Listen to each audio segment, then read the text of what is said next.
So our next speaker then is Paul Griffiths, who is the Scientific Director from the EMCDDA.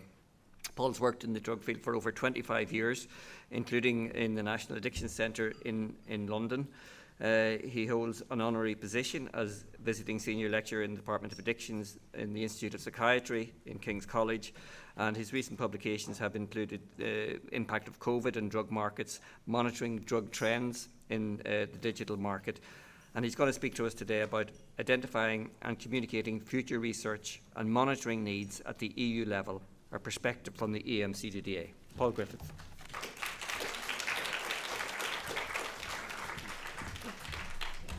Thank you and good morning, everyone. The Minister in his gracious introduction said that this is the first time we'll be presenting without, not in our pyjamas. I'm almost in my pyjamas because when I looked after 2.5 years of not going out, I discovered all my suits had been eaten by moths. And I was contemplating, I ought to buy a new one. But if you work in an international agency as I do, well, a lot of Italians, they look just great all the time in suits. And when I put a suit on, I have all the sartorial elegance of someone going up for a court appearance. So I'm still hesitating on that one. But anyway, and it was great listening to Dennis's presentation. I started my international career actually working for the Pompidou Group at the multi-city study and then doing training in some of the countries from the Soviet Union. That was a really interesting time. So very interesting to hear that. But I'm going to talk to you. I've been asked by Brian to talk about building research capacity and knowledge for a better future, and I thought, wow, that's a really important topic, but it's a hard one. I'm really struggling a little bit. How could I get into that, and how could I show why it's so relevant and why it's so important? And I was thinking about it, and I thought, well, actually, I've just been going out again a little bit more. I've been travelling in the last month or two, and quite a lot of the things that have happened to me underline, actually just things I've seen, why this is so important. So I'm going to start, this is my daughter Lucy, and she's very sweet, and she's just started a course in digital future media production at Manchester Met University. And I have to say, I've no idea what that is, but it sounds important. It's all about the future. And whilst I was there helping her move in about a month ago, I saw this sort of lying outside her dormitory room, and I think, oh, that's interesting. Maybe these students have got inspired by Bake Off into, creating very interesting culinary delights in the student kitchen, or maybe it's got another purpose. And actually, this is a cream whip propellant bulb containing nitrous oxide, and it's something that, when I got back to the office, it's something we're working on a report now. It's a drug or substance that we weren't really, 10 years ago, I can't imagine ourselves addressing it. 5 years, maybe not even so, but now is actually quite an important issue in terms of seeing wide availability of this substance and use, and trying to look a little bit at what the implications of that might be in terms of policies and harms. And then a week or so ago, I was in Vienna at UN and had a morning to kill after the meeting. I always, whenever I'm in Vienna, I like to wander around the high street there, and there's always these cannabis shops, and they sell all sorts of things. They sell immature cannabis plants, which are only for decorative purposes. It's very important they tell you that if you're thinking of buying one. And amongst the other things, they sell low THC products. And on the counter, they had this, what looked like herbal cannabis, and then what looked like cannabis edibles. And I said, oh, is that low THC? And the guy said, no, that's HHC. I thought, oh, that's a new one on me. It's hexahydrocannabinol. He said, it's totally legal, better than THC, no negative effects, it's really good. I use a couple of these edibles every day at work. Got back to the office that evening and discovered actually we were already working on a briefing note on this substance. And thinking back, it's always interesting coming to Ireland, and about, I think it's a couple of years ago now, just before COVID, I was attending a meeting here, and a lot of the concern at that time was the use of benzodiazepines. Benzodiazepines in polydrug use concepts and the harms that could cause. So a lot of interest there about young people taking benzos over alcohol, and the negative effect of that, but also how benzodiazepines were combined with opiates responsible for increasing overdose rates, and subsequently some of the work we've been doing back in Lisbon. And really my suspicion is that we don't monitor these kinds of polydrug use patterns very well, but I suspect that illicit benzodiazepine use is responsible for some of the raising elevated death rates we are associating with opiates that we're seeing in some countries. So again, one of the importance of meetings like this is I think you learn things, but also this whole polydrug use issue becoming more important. And finally, Europol now has something called the Innovations Hub for Security. It's where all the security issues come together, very much looking at how innovation in that area can is impacting both on security threats, but also security policies and actions. And one of the things I was talking there, and one of the themes of the meeting, is how globalization and digitalization meant the world was getting much smaller and more joined up. And in the drugs area, we see huge availability. In part, that's driven by the growth in intermodal container transport, as you see here, massively increased over the last decade or so. And we're also seeing interest in weird developments happening very quickly, and I reference here a recent report we've done on suddenly how Afghanistan, which we always associate with opiates, has suddenly become a methamphetamine producer very quickly. So why am I saying all that? Well, what I really want to talk about, and I think what I'm really saying, is the world has changed, and is changing rapidly in ways that have profound implications for research and monitoring in the drugs area. And yet many of the drivers of this are external and common to other policy areas. So we're used to looking inwards about what's happening in terms of consumption patterns. Many of the things that really impact on the problems we face are coming from external factors. And I want to reflect a little bit on about this and how it impacts on the work of an EU monitoring agency, like the EMCDDA. And so I apologise unreservedly from the start. I'm not going to talk about other European research issues like the Horizons Europe. This is going to be very much a nasal gazing exercise from the perspective of someone who works in a European monitoring centre. So more formally, I'm going to reflect on how policies, priorities and needs are evolving at EU level in respect to information needs. Consider the impact of this in the EMCDDA, and especially in respect to what we're doing in terms of monitoring threats, respects to monitoring, but also now how we're increasingly called on to do threat assessment and early warning, and more recently foresights and futures work. And I think one of the things that I get from that, and I think one of the things we're coming to realise, that pushes us to conclude we need to adopt a more systems thinking perspective if we're going to be helpful to the policy formation process. And some of these things are actually all manifest in our new proposal for the revision of our regulation. I'm going to say a few words about that. And against the background of this, I think it's pushing us increasingly to recognise that we have to consider anticipatory science. That's all the things that come under the futures and foresets bucket. It's massively increased importance. You see now I don't go to a European meeting where people aren't beginning to look at those things, and driven by the big agencies, the environmental agencies, the medicine agencies, but impacting on our work too. And I'm briefly going to consider some of the work that we've done with our scientific committee to predict future research needs at the EU level. So I said policy needs are changing, and I think we have to say policy needs and expectation on scientific advice are changing and evolving, but this is happening against a very hostile climate. And last week the Commission released a staff working paper entitled, this document here, supporting and conducting policy making in the EU and with member states with citing scientific research. And it's a really interesting document, and I would suggest if you get time to have a look at it, because it really has a good sense of problem definition. It says that we really need now to move to a new science for policy ecosystem. The existing one just isn't sufficient anymore. It raises the technocrat's dilemma. Never has scientific advice been more needed to inform policy, but never has it been more questioned. It talks about how policymakers have a limited bandwidth. We have an information overload. Digitalization means that everybody has access to everything, but expertise is often questioned and evidence often misrepresented or misunderstood. And when we're addressing things like wicked problems, and drug use is typically considered a typical wicked problem, this means that the policy process needs to be informed by scientific evidence, but it's not simply going to be driven by it. And we need a better ecosystem to support this process that recognises this fact. So if we think about science, has to inform policy in a context where we've had a very challenging global environment for communicating science. We see polarisation, disinformation, misinformation, authoritarianism, all complicating the world during a period of rapid change. We need science that recognises this, that it has limitations for informing the policy formation. Other voices are going to be relevant too. We need to acknowledge and communicate better complexity and uncertainty. And we need to build trust and contribute to a co-production process with other stakeholders to inform the policy development process that is needed in this area. And I'm very pleased to actually see this agenda later in the day. We're going to be looking at some of these issues, bringing other voices, important voices, into the conversation.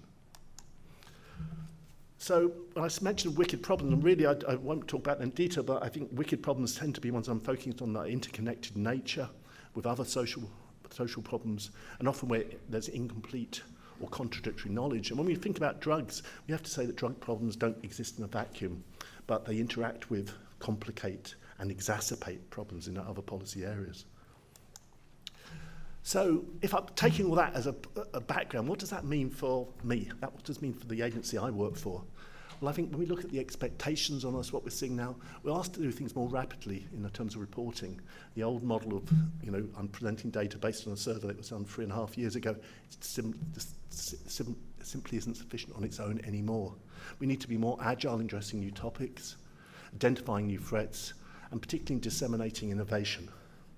We have to acknowledge and be better at communicating, and I think that's essential, the complexity and uncertainty in the evidence that we're providing. And increasingly, in this world where there is an overflow of information out there, we need to act as knowledge brokers and trusted sources.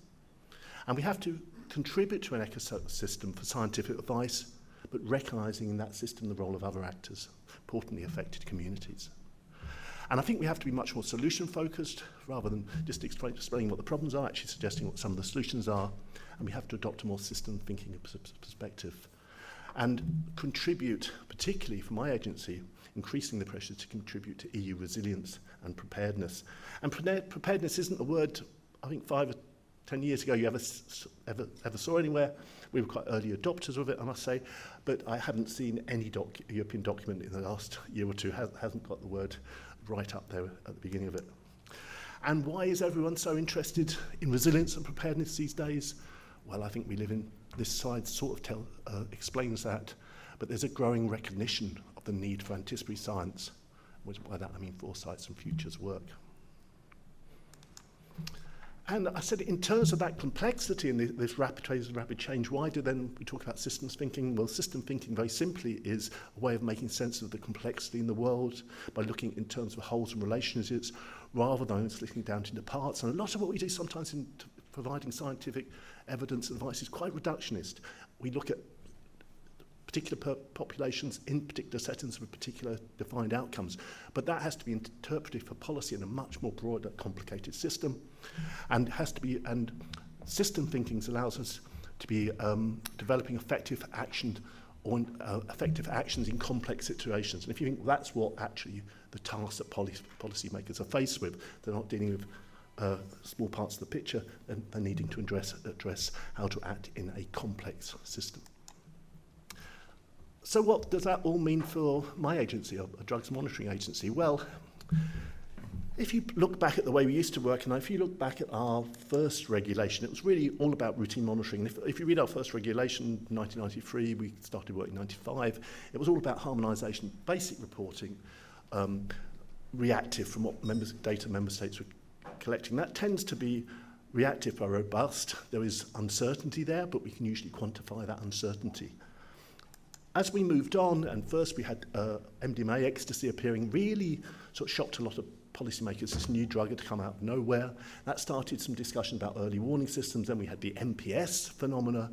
And increasingly, we were given formal responsibility to do more things in terms of early warning and threat assessment.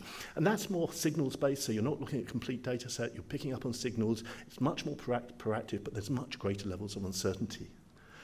And if you look at our new regulation, it extends that further and includes foresights and looking at actually what might be future, what might be coming down the road. So it's not just looking at what we know has happened, what might be happening, but it's about what could be happening.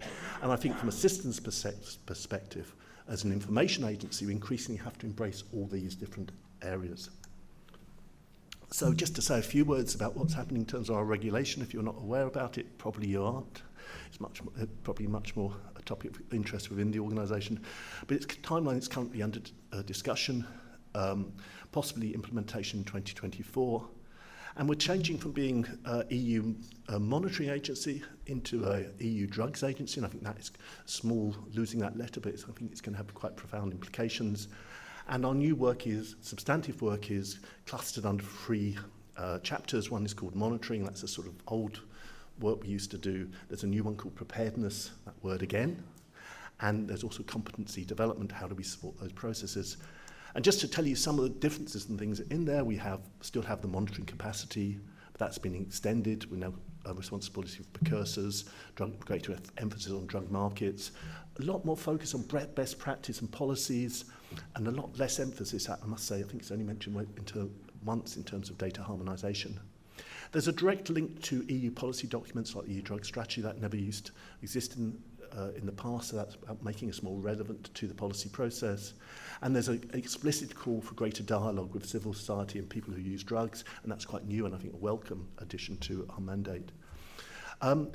Polydrug use and its consequences is given a lot of emphasis, and I think that's important for embracing some of the complexity we're seeing in the world. And we always had the responsibility for monitoring polydrug use, and it wasn't very interesting just saying which drug is used with what other drug. What's really interested is the consequences of that. How does it impact on harms? How does it impact on how you deliver responses? Does it impact on how you design your policies? And there's a much more proactive approach in there, and I think that's really exciting. We have a new threat assessment system, we have a rapid alert system that's signals-based, so it's picking up on signs that something may be, signals that something may be happening, very much mirroring the work we've done in the new psychoactive substances area, and extending that to all direct and indirect drug-related threats. And also allows us to do investigations, both within the EU and in circumstances elsewhere. We're given a new research competency, enabled to initiate research studies. I mean, that will be very important for us, addressing what we identify critical knowledge gap from some of this preparedness work, and also to provide advice to the Commission on research needs. There's a new network of forensic and toxicological laboratories planned, and I think that's really important in the world where now synthetic drugs have assumed such importance. And we're asked to conduct regular foresight exercises. So I just want to say now a few words about some of our dipping our fingers into this area in the last few years, looking at the future of drug monitoring up to 2030, the first EMCDDA's futures exercise. And the context for that was we had no one really took it very seriously at first. We had a foresight exercise included in our strategy 2025, and that really was based on a reflection that the world is changing in ways that have important implications for drug monitoring, and that many of the things that impacted on our work were external to our subject area, and we're kind of missing them a little bit, and COVID-19 is a fairly obvious example of that. And this resulting in having to different information needs in terms of our stakeholders and customers, but also we need to consider different approaches and methods. And just what is foresight, we could speak a long time about this, but really I think in simple terms it's a systematic preparatory process. We look forward into the medium to long term. It creates a collective intelligence about the future. It builds plausible rationales of possible futures. We don't say this is what the future is, but these are things that this future could be. And that's extremely useful in terms of thinking about how you're providing advice for policies and actions. And I think for a lot of people sort of schooled and used to work in the scientific area, it's quite a hard mental jump to make because we're used to precision and estimates based on scientific method. We do experiments, we do studies, we conclude things from that. And anticipatory science is not all about prediction. It's certainly not about prediction with precision. So we have that modelling and forecasting where we do use data to create models that allow us to control the parameters and understand under those parameters what might happen. We could do that with precision. But also a lot of this work is about preparedness. That's considering a range of different possible future scenarios and considering how they would impact on our work. And we're looking here at different things might happen. And really we're interested in building organisational resilience or institutional resilience, if you like, to what the world might throw at us in the future. And then there's a whole aspect here that's much more active about better futures, and that's how do we achieve future outcomes that are good, and how do we avoid negative ones? And by looking at those things, then backcasting to where we are now, we can begin to inform a discussion in that area. And it's also been used, interesting, for conflict resolution in places like Colombia and South Africa, where bringing people together very conflicting views about what they want the future to be and getting them to develop a shared future together. So another interesting use of these approaches. And the thing, and actually I read it in the introduction to this meeting where I said, we didn't predict we didn't see Ukraine coming, we didn't expect the Spanish Inquisition. This work is not about the future, it's about the now. We're looking at the future to inform choices we make now based on possible future scenarios. And I think that's a very important point to get. We never really know what the future is. The future is not a destination, it's a journey. And for those of you who come from a more scientific background and say, is this all a little bit airy-fairy? There's actually increasing last decade a huge amount of work done in this area and a huge amount of serious tools, both being developed by business, but also in the European research ecosystem. And particularly point you here to the JRCs, that's the big science agency at the EU level, Foresights Competency Centre. We also have a commissioner for Foresights now. And in terms of the new rules being drawn up, the new guidelines for good policy formation, it's now considered part of good governance to build a Foresights exercise into any policy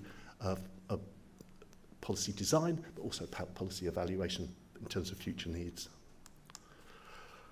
So say a little bit about what we did, our little pilot study. It's not so little, perhaps. We had 6 events, we involved 350 people. We configured the Lisbon Addictions Conference in 2019 around this topic. We did work with our staff, look internally. We did staff with research community, practitioners, and also policy makers at the European level. And we took a steep approach. So we started, if you look at the outside of this circle, we started looking at these big environmental factors, society, technology, economy, ecology, and politics. And we tried to look at how those might be impacting on the second circle you see there, which is really what we are looking at in terms of the drug situation, drug policies, drug responses. And then we tried to move in from that and said, what does that mean for us? What does that mean for our tools and processes as we go forward?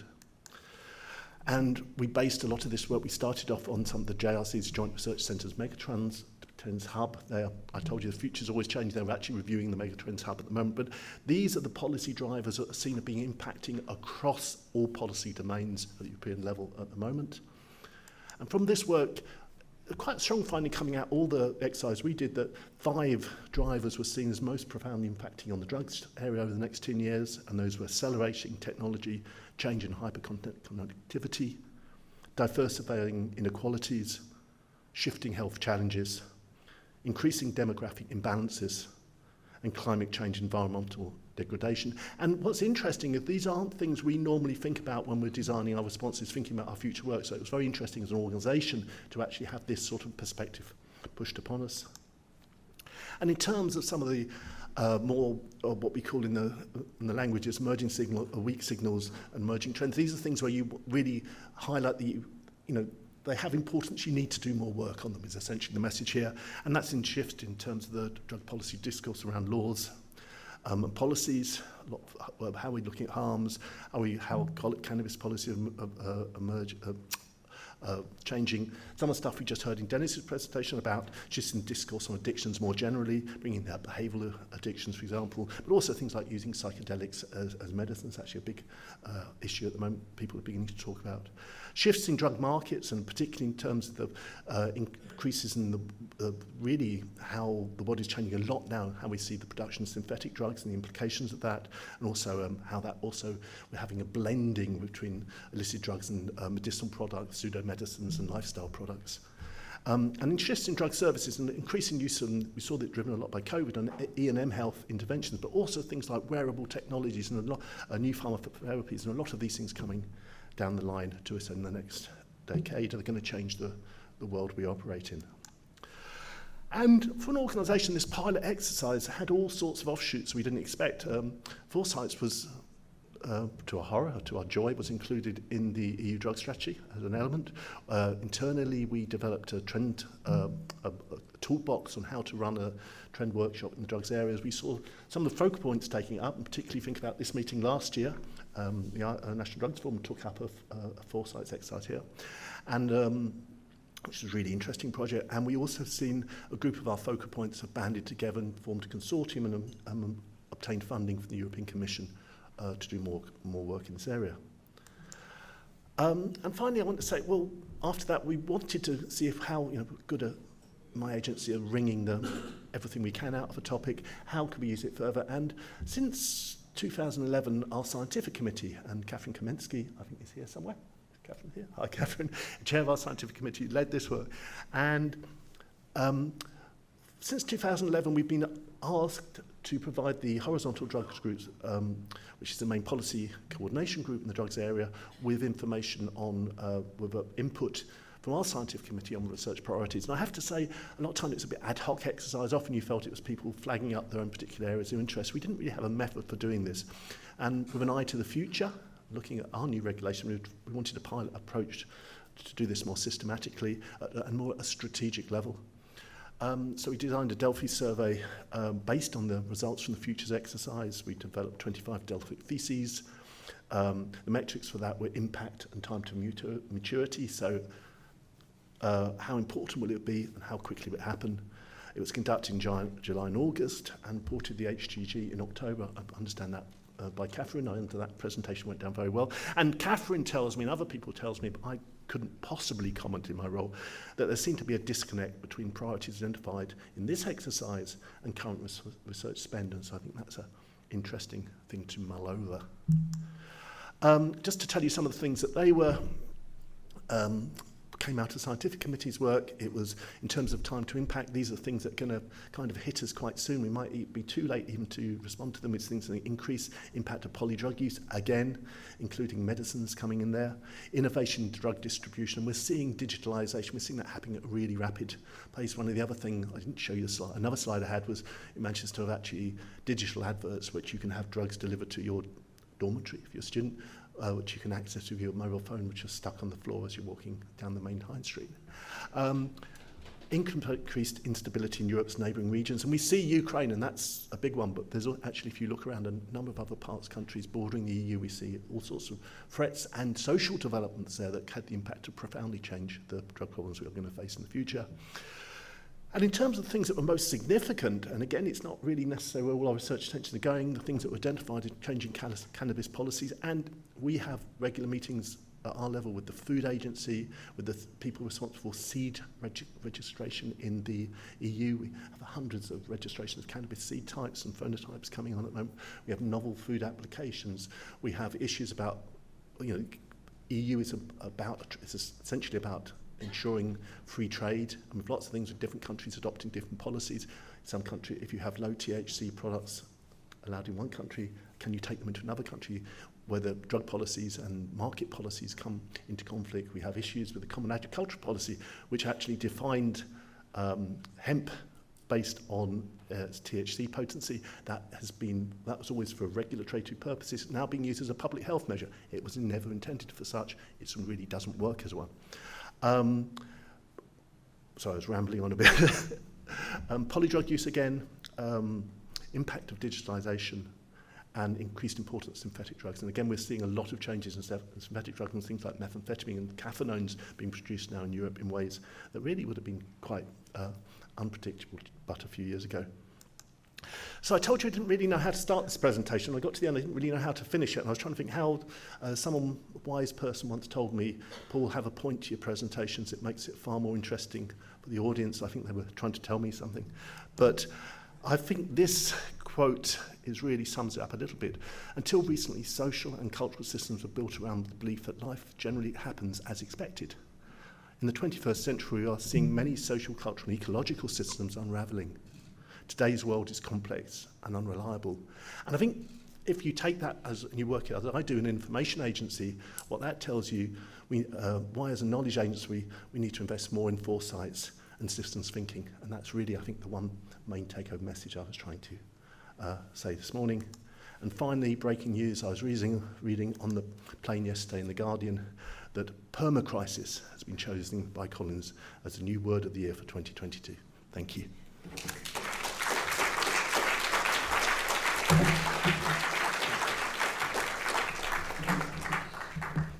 Thanks very much, Paul. And certainly what you say there resonates, and looking to the future enables us to make choices in the now about how we adopt policies.